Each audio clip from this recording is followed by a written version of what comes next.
What's up, brother?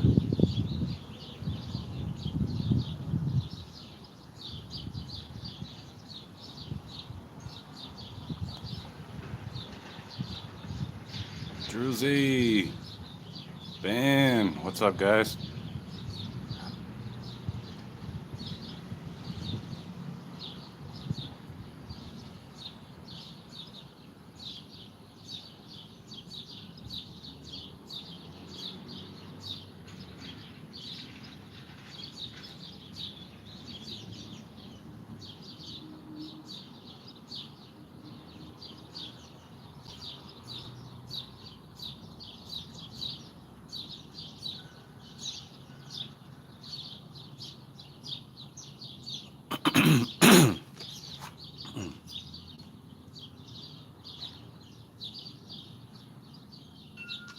Yeah, we'll wait for a few more people to get in. Sure, you guys go ahead and hit that like button, guys.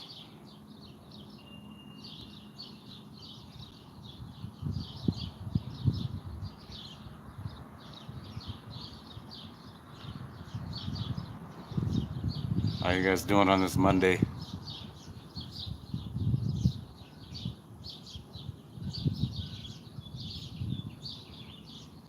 Eat your broccoli. Welcome.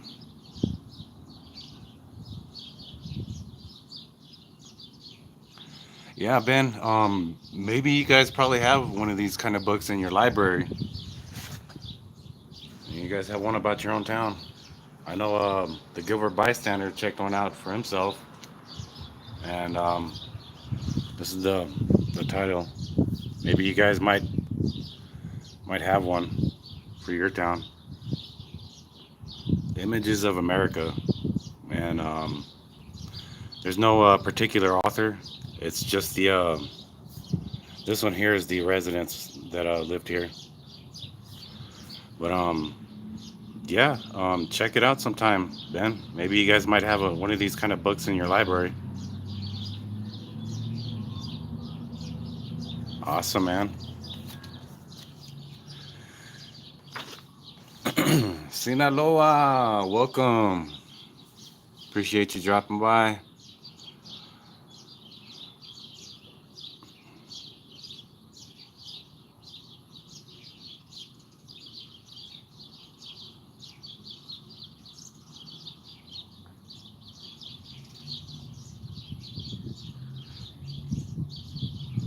Go ahead and hit that like button, guys, and I think we can go ahead and get started.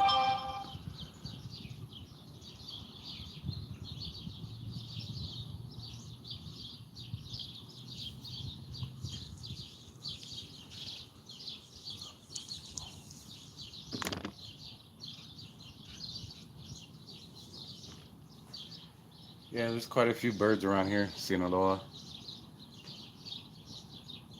We're here at the historic Railroad Avenue Park.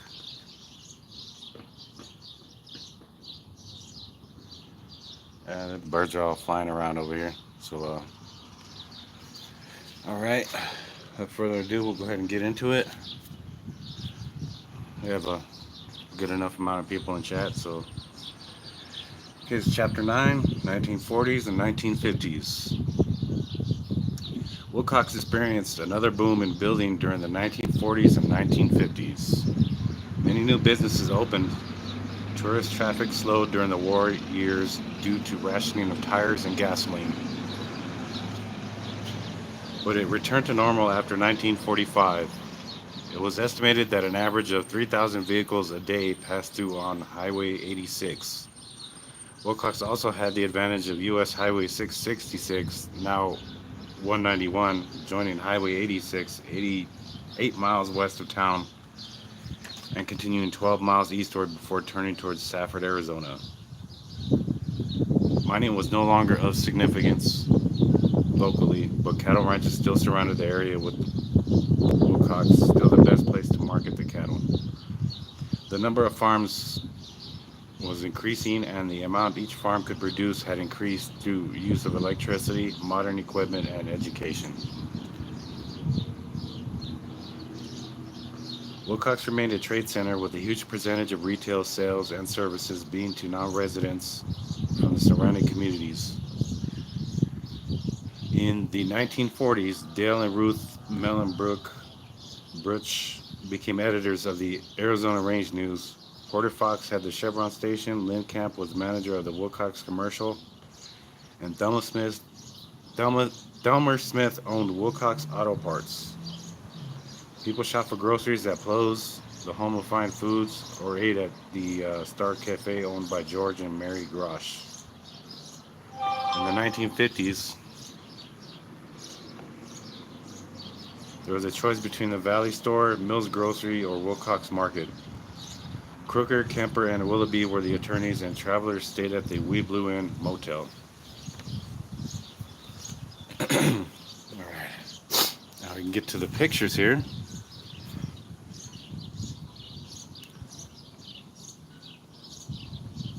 Hey, Cemetery, welcome. Hey, during World War II, the Wilcox Playa, or Dry Lake, was a military bombing range. The base mess hall was behind the barrack mount, along with a radio building and workshop. Planes flew over the Dos Cabezas Mountains, which is the mountains located right behind me, and tried to hit the targets pulled by remote-controlled trucks. According to Walt Hamilton, the bombs never once hit their target.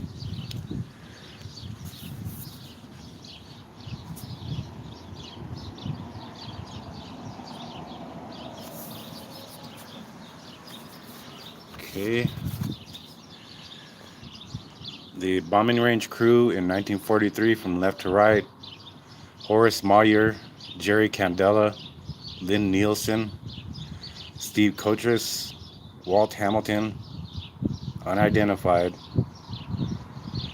Howard Clement, unidentified, and Paul Belknap. Their job was to operate the trucks and fill in the holes left by the bombs. Hamilton, Clement, and fellow crewmen Fritz Panchak and Jesse John married local girls and stayed in Wilcox. Hamilton and John went into the auto repair business together.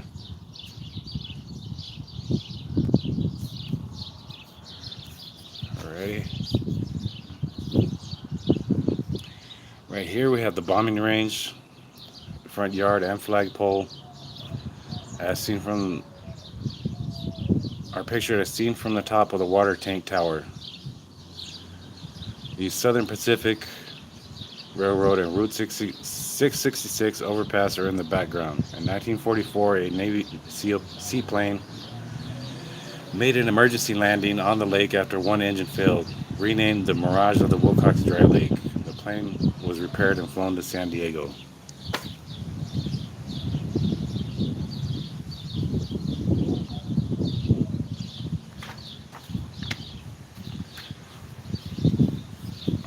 Alrighty. Here below, this it's right here on Maley, just around the corner from where I'm at. Denim pants were rationed during the war.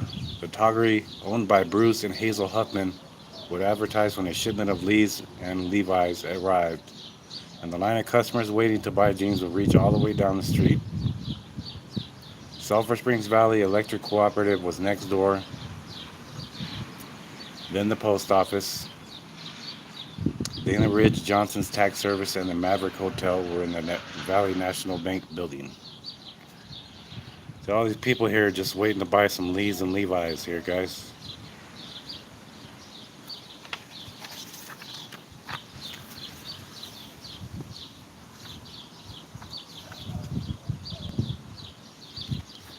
Alrighty. Rex Emmerich left, was owner of the Waterworks and director of the Chamber of Commerce, and he spent 38 years as an organist for the Elks Club. After the war, he sang with Phil Harris, Wright, and gorgeous Ginny Sims Center on her radio talk show in Hollywood. Ginny Sims grew up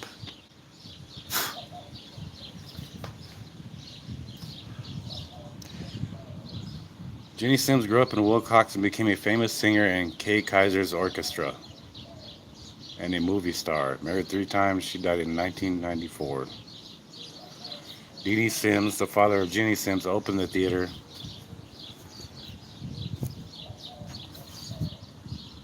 And Sims Sweet Shop on Maley Street in 1918 with sliding doors that could be opened to create a dance floor.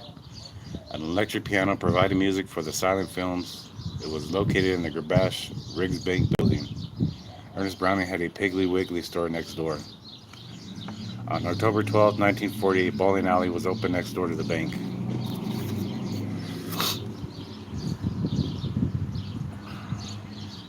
All right.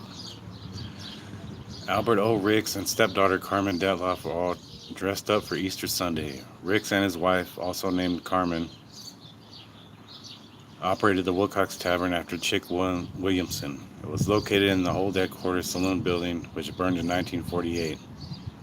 S.J. Moyer, the owner, constructed a new block building renamed Rick's Tavern. The building moved in November 1954 to its present location. Rick's sold the sweet shop to the Baumkirchners in 1945.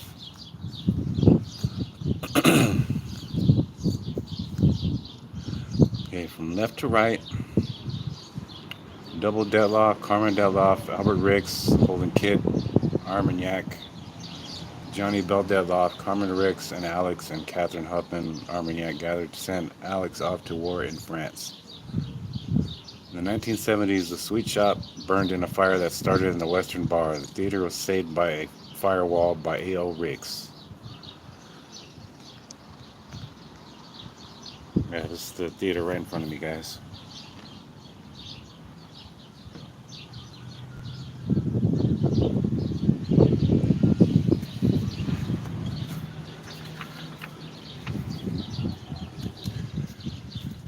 Gore's Red Arrow Cafe and Court was a service station with little cabins for rent. It was located where Hanson Brothers Pawn Shop is today on Haskell Avenue. Bill Gore hired Lester Peck Bethel and his brother George to run it in 1943.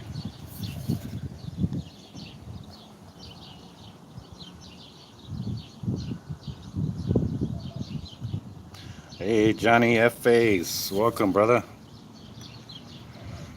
Let's go ahead and hit that like button, guys. Just get the numbers to match here.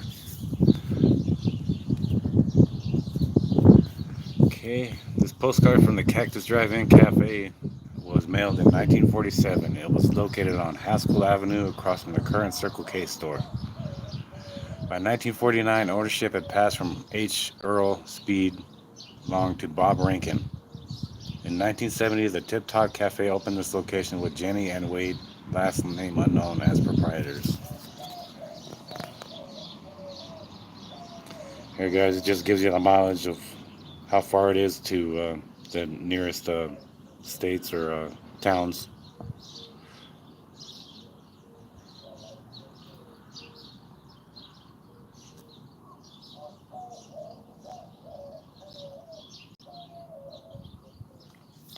All right.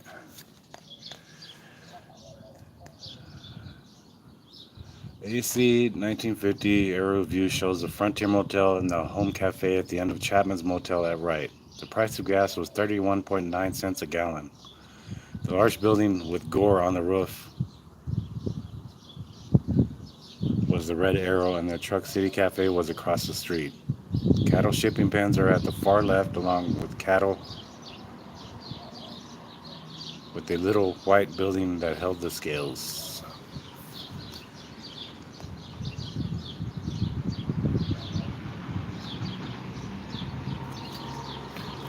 Alrighty. Another flood hit town in the 1950s. The farm labor office run by Art Gintner and the livestock auction barn are sitting in water. At the far left, just off Patty Road, is the screen for Long's Drive-In Theater, which was run by Cecil Flint. It closed about 1962 after the screen blew down during a terrible windstorm while Gone with the Wind was showing. Wow, ain't that ironic? The screen blew down during the screening of Gone with the Wind. That's crazy.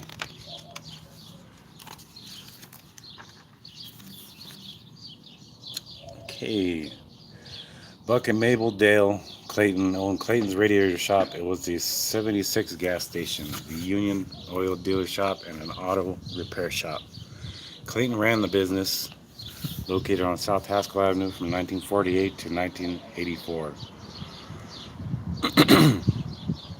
The Clayton's daughter, Alice Gwen, married Howard Bethel.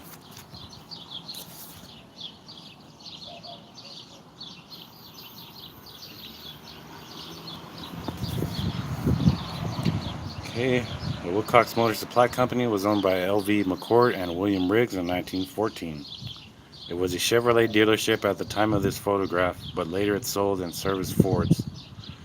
Located on the corner of Haskell and Grant Streets, several banks have since occupied this site, including the People's Bank, Union Bank, Arizona Bank, and Compass Bank.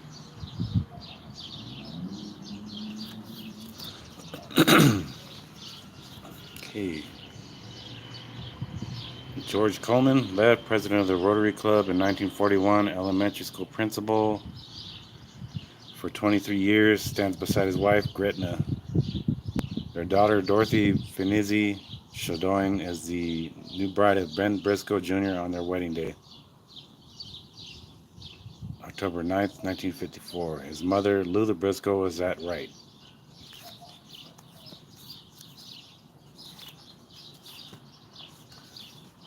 Okay, right here. R.J. German and Walter Schroed established the Chevrolet agency in the 1920s. Ben Briscoe Jr. and Gordon Ewing bought the majority of stock in 1932. Briscoe was sole owner in 1952 and sold in 1973 to Tony Gallo, who changed the name from Valley Auto Company to Gallo Chevrolet Olds. This is right here on Haskell. It's just a catty corner from the Circle K. Still has Chevrolet written on it, but none of these here, none of the labels or anything.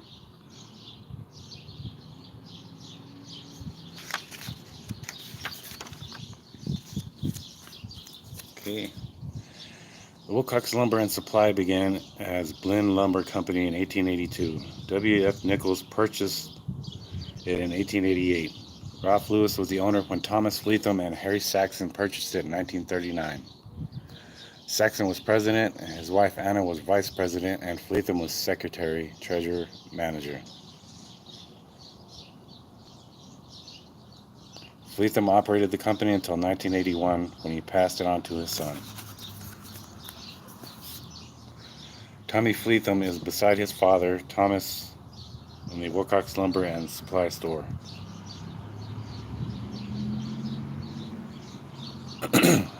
Thomas Edwin Fleetham was born in Pierce, Arizona to George and Benella Fleetham. He served on the local school board for 20 years and was mayor of Wilcox and president of the Chamber of Commerce. Married Helen Creech, whose father operated a local garage. Besides their son, Thomas Jr., they also had a daughter named Sharon.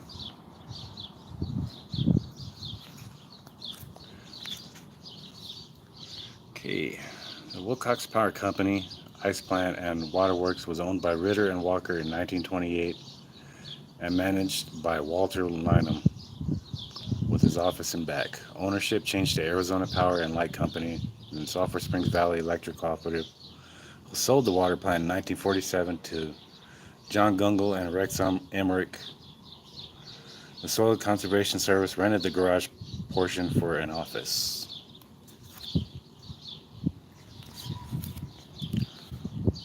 Walt T. Lynham's experience in the electrical trade qualified him to help build the new power plant in 1926. During the Dust Bowl, the power company ran a soup kitchen to feed transients, but demand was so overwhelming that it became too expensive to continue. Lynham married Ruth Briscoe in 1929 and served as worshipful master of the Masonic Lodge.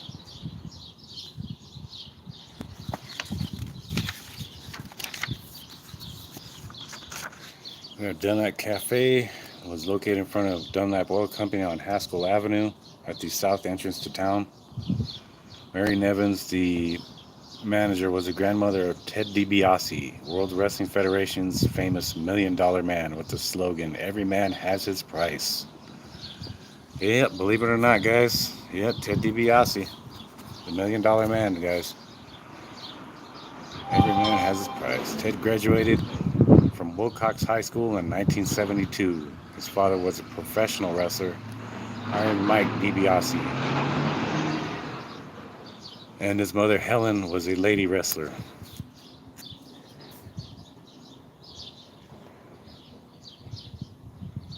Yeah, if you guys ever watch wrestling, you know who Ted DiBiase is, man.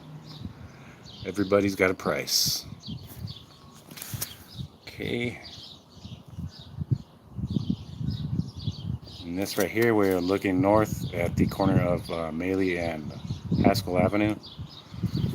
It's the Maryland Cafe, named after the owner's daughter, was located north of Porter Fox's Chevron station on Haskell Avenue. Across the street was the Central Bank building, which became Frank Tillison's Cleaners. Shirley shot and ran her insurance company on the corner for many years.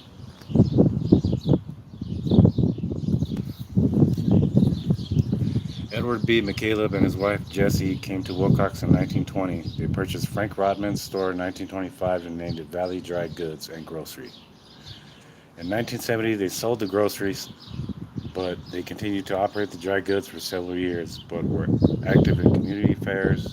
He was a director of the Riggs Bank, elected to the state legislature, president of the Rotary Club, and held offices in the Chamber of Commerce and Sulphur Springs Valley Electric Cooperative. They had two daughters. Anna Lee married John S. Riggs, and Pauline married Varden Simmons.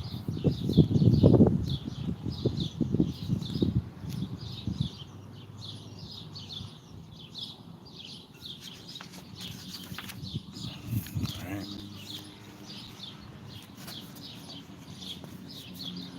Tinley Lopez Unit Number 20 won the American Legion's most successful community service project in 1950.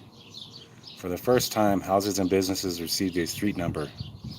The Chamber of Commerce had placed street markers at the intersections in 1948. The project committee was from left to right: Betty Gillette, Emma Stewart, Helen Sherhart, Ethel Swanner, Elizabeth Ditmars, Irma Ewing, Frances Gordon, Grace Smith, and Betty Lang. Elsie Cruikshank is not shown.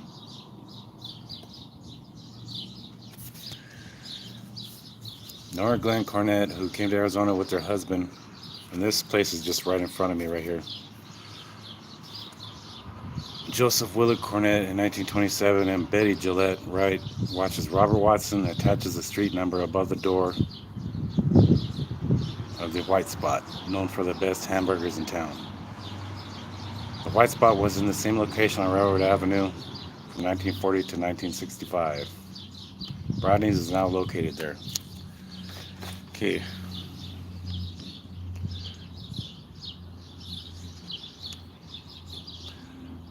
That spot right there is was where the spot was at, and Rodney's. Rodney is retired now. That was where his spot was at, and the hamburger spot there. But I believe they're going to be doing some renovating in that spot there to put a building in there. Okay. The University of Arizona named the Suede Johnson building after Marvin D. Johnson, son of Wellington and Hazel Johnson. He graduated from Wilcox High School in 1946 with a record 17 letters earned for sports. His amazing ability to remember everyone he met helped in his success as vice president of the University of Arizona, as vice president of New Mexico State University, and in public relations for Coors Brewing Company. Hey, Tapatíos, welcome. Princesa, welcome. Rexella always stopped in at the Toggery to visit his friend Bruce Huffman whenever he was in town. In the 1950s, he brought along some friends from left to right are Tex Williams, Gene Autry, Nudie Cohn, suit designer, Roy Rogers, well known as Leonard Sly, performed in Wilcox with the local boy Cactus Mac and the Old Bar Old Cowboys.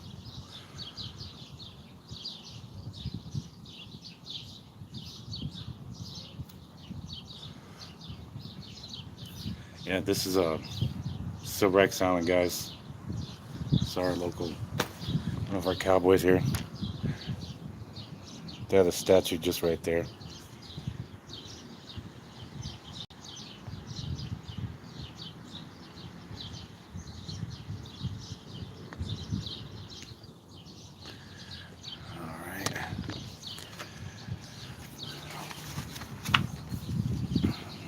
Here's some of the festivities that happen here in the first weekend of October.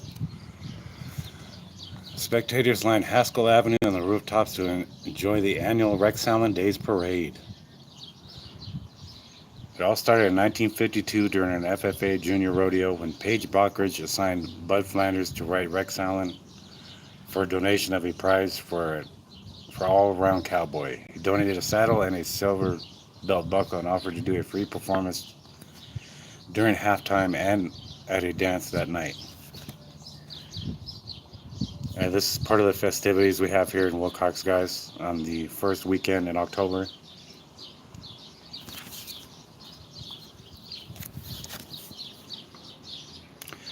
D. Jernigan's covered wagon, pulled by Texas Longhorns, is one he used when he came from New Mexico to Stockton Pass with his herd in 1934. Lee Jernigan, in a white hat in the center, is helping control the animals with the rope as they proceed down Haskell Avenue during the 1950s Rexella Days Parade.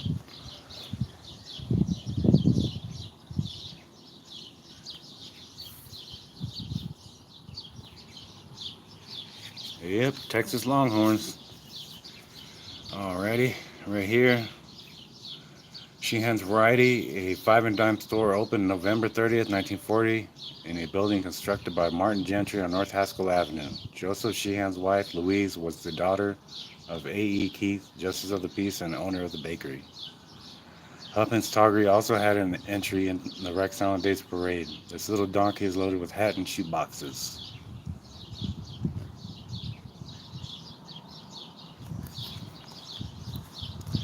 Okay.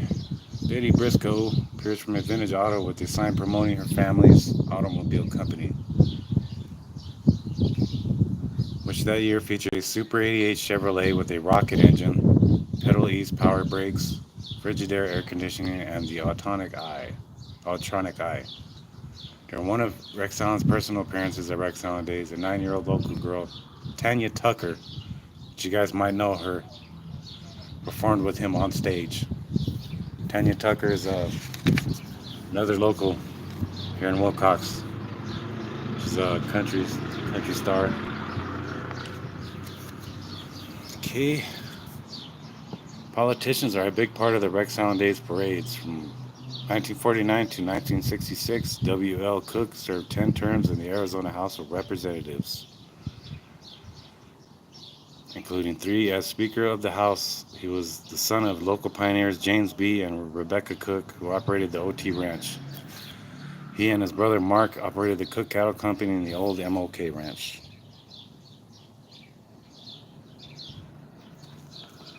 I appreciate you guys, man. It's always just sticking with me here. It's just finishing up this chapter 9, and we'll be on 10, and that will be it for this. Along with the stage show, dances, and golf tournament, Rexella Days always includes a 2-day professional rodeo. Albert Armagnac was the rodeo announcer for many years. His family nickname was Yaki because his hair stood up like a Native American's. A longtime dedicated member of the Elks Club, their newsletter, The Yak, was named after him. Okay, guys, and then we will be doing Wilcox today. Okay, as Wilcox continues to grow, it strives to maintain the small town atmosphere with friendly Western hospitality. Beautiful weather, accessibility to Interstate 10 and the railroad are benefits Wilcox can offer to new businesses. A low crime rate and good schools make Wilcox an excellent home for young families. As a tourist destination, there are museums that depict Wilcox's richest historical heritage, seasonal U-Pick farms, and annual events such as Rexella Days and the Wings Over Wilcox Birding Festival. As gateway to the Golden Circle of Cochise, Wilcox Visitors Center, operated by the Wilcox Chamber of Commerce, provides information and access to interesting destinations throughout the county, such as Cochise Stronghold and the Wonderland of Rocks. Okay, we have City Hall here, which is just located right across the way.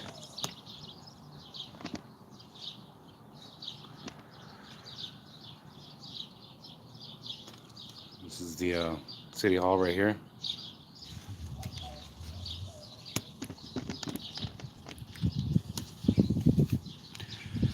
Okay, City Hall is located in the 1881 Southern Pacific Railroad Depot. Francis Bliss photographed the site on the day of the renovation dedication, September 16th, 1998.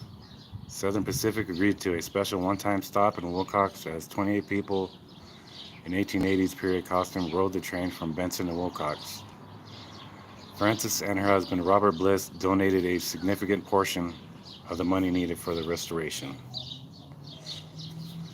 Okay.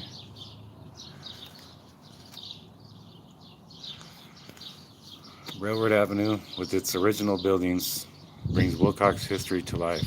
Tourists enjoy the Rexella Cowboy Museum and Cowboy Hall of Fame left,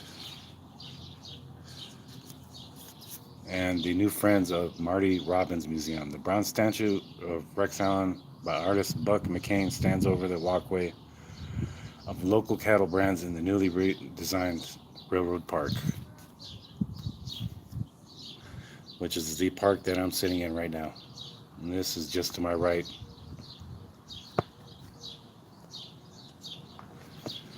Okay, and we have the Justice Center, which was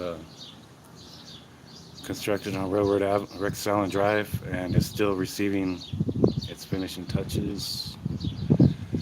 It is the new location of the Department of Public Safety, Development Services, and council members. Jake Weaver, which is pictured here, he's not the chief of police now, which you guys already know.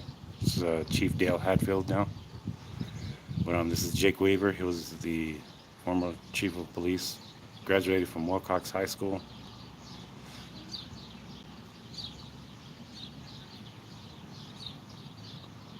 The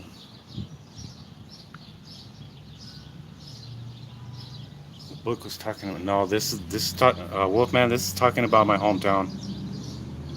I'm not sure if you're talking to me or not, but yeah, it's about Wilcox, man. Not Texas. I'm not even in Texas. Okay.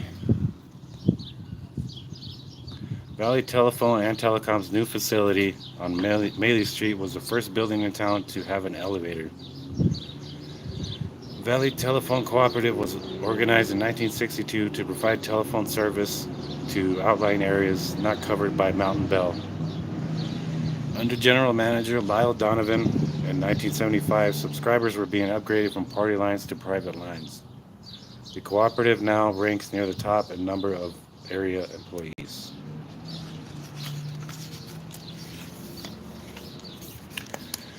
Okay, here, guys, we have the Wilcox Library, the LCS Hogan Community Library. The library moved to this building in 1998. This year, the library will be redesigned and expanded into the rooms the court previously occupied. The teen program publishes its own magazine called Tag. Pictured are Tom Miner, librarian, and Donna Bain, staff.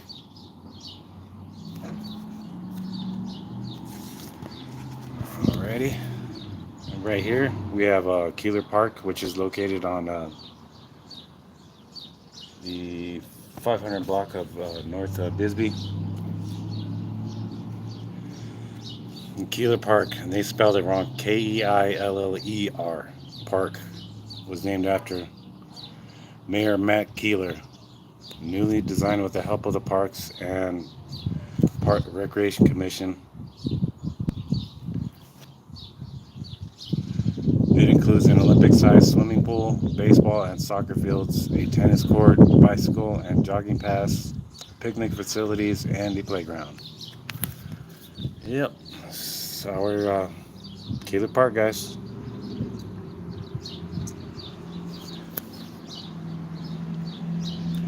An aerial overview of the exit 340 overpass, which is right here. Sorry, guys. It's a 340 overpass right here. on Interstate 10 shows the amazing development of this business district.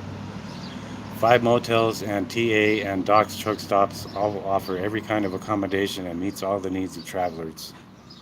2 shopping centers, the hospital, and several clinics and restaurants and fast food businesses are also located in this area.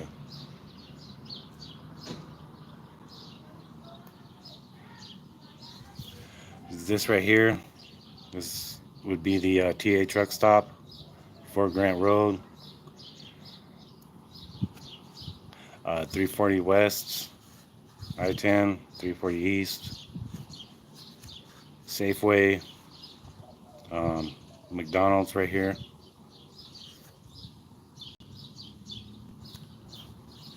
Yeah, so on and so forth. Okay, the unique two-sided design overpass at the 340 milepost on Interstate 10 was created with the help of a committee of local Wilcox residents. Heading east, sandhill cranes fly over the traffic with Chiricahua Apache Gan dancer headdresses in the middle.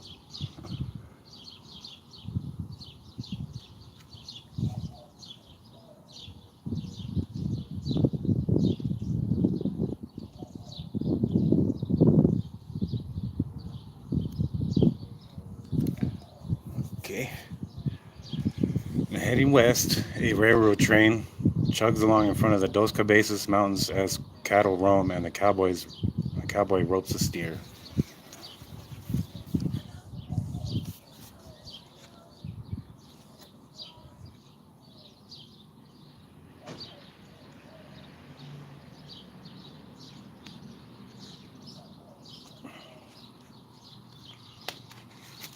Alright, thank you for joining. Appreciate it. And that's gonna do it, guys. That's gonna be it. That's the end of it, guys. But it's about the authors. It's Kathy Clump, a third-generation Arizonan, was selected as an Arizona Culture Keeper in 2008. She's president of the Sulphur Springs Valley Historical Society and librarian for the Chiricahua Regional Museum and Research Center. She co-founded the Friends of LCS Hogan Community Library. Her husband is a cattle rancher whose family came to Wilcox area in 1904. They are the parents of 6 children.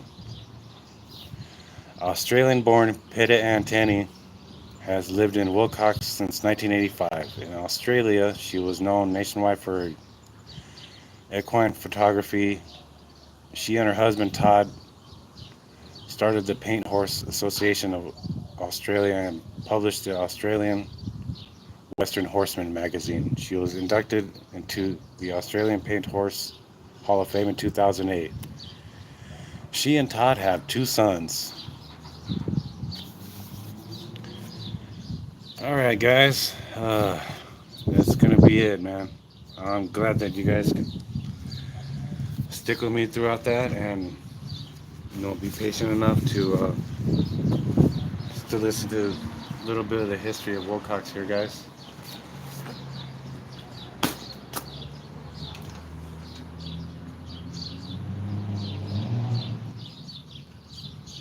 Hey KJ, welcome. Harry Bonzil, thank you guys for coming in. Sewer Dog, you guys are all awesome, man.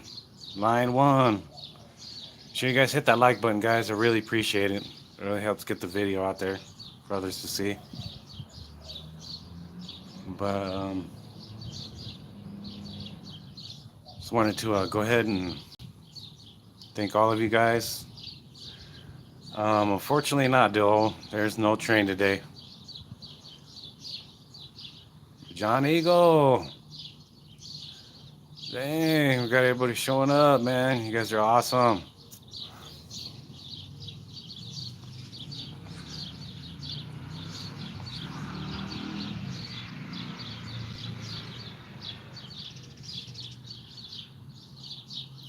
Yeah, I'm just about to shut it down, guys, but just a reminder to hit the like button, guys, and just want to say thank you guys for joining me in this little brief history of Wilcox, guys. My little hometown. If you guys want to go ahead and drop links in the chat, you know, in between each other to connect, you guys can go ahead and do that. I'll give you guys a couple of minutes here.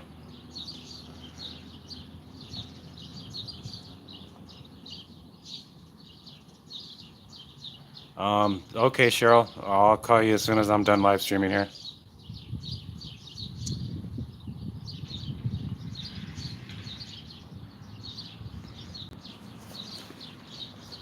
I just want to say thank you guys. I appreciate you all. This is Jose G out here in Wilcox. Just finishing up the bit of history of my hometown.